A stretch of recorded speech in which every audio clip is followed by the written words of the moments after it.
Hi boys and girls, Mrs. Elder back again to speak with you. Today I want to talk about self-motivation. Does everybody know what that means?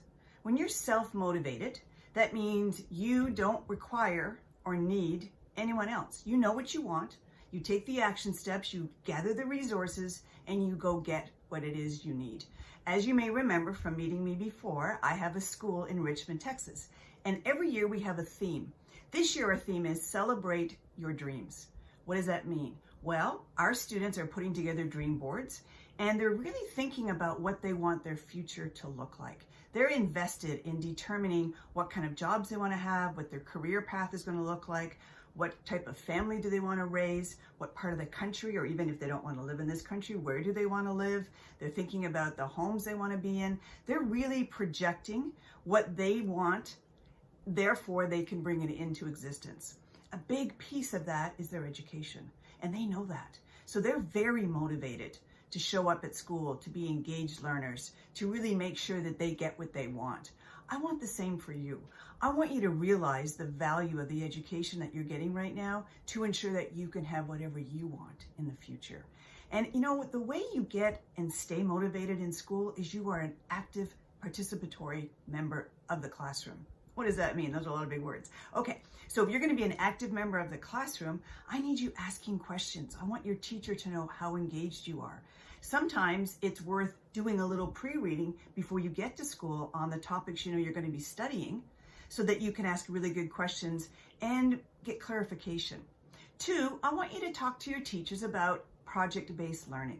You're going to love project-based learning. And if your school is not doing that right now, go ahead and talk to your teacher about it and really advocate for that. When you do project-based learning, it's really engaging. It's a lot of fun. It's not just sitting at a desk doing those boring worksheets. You really get to dig deep and go after things you like. Also, you might want to talk to your teachers about the possibility of offering a Genius Hour one day during the school week where you just need 1 hour where you get to study and learn and research whatever is important to you.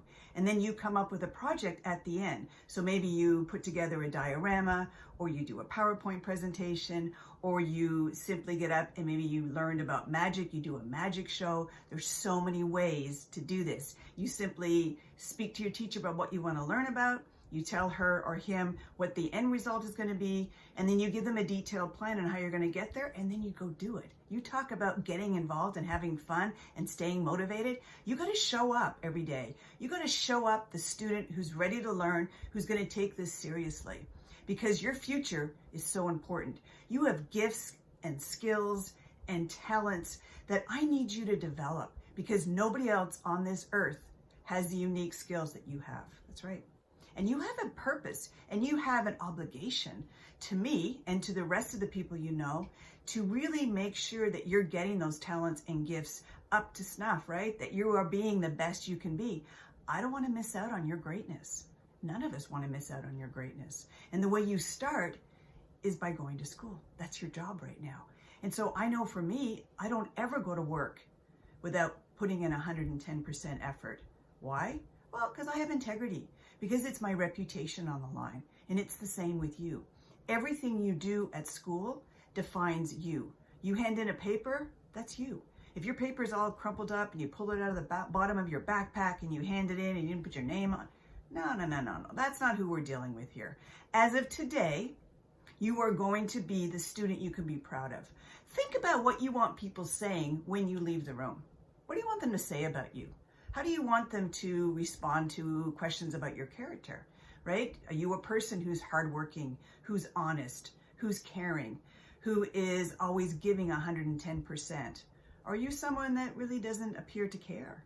Are you someone who's kind of lazy? Are you someone who doesn't put the work in and doesn't appreciate the educational system that they have? That's not who you want to be. Let me tell you, success feels really good. And the way you're successful is you step up, you step in, and you show up the way you need to be to win. And lifelong learning is in for the win. You talk to anyone out there who's successful. Think of all of your idols and the people you want to really be like. Maybe it's your favorite basketball player or your favorite football player, or maybe someone who plays an instrument that you admire, or a band that you like to listen to, or a video gamer who's really awesome. doesn't just happen. They didn't just roll over. There is no overnight success. These people continue to learn their craft. They continue to study. They continue to practice. And I want the same for you. So today's the day. Mark it, whatever day this is, you mark it in your planner. Today is the day you start taking action and you stay motivated and you believe in what you're doing and you take actions. You make sure the educational system is serving you. You have an obligation to determine how you want to be served. The teachers are working for you, right? Your parents are paying taxes so you can be at that school. So be a participatory member of that classroom and ask for things that you want and need. If you're not really understanding the way your teacher is teaching you, then you're going to do some self-reflecting and figure out what would be better for you and talk to them. Every teacher wants to do the best by their students. So the best you can do is let them know what you need. I believe in you and I know you're going to have a great school year. So stay with it. Don't give up. Make me proud. And I'm already very proud of the efforts you've put in. Keep it up.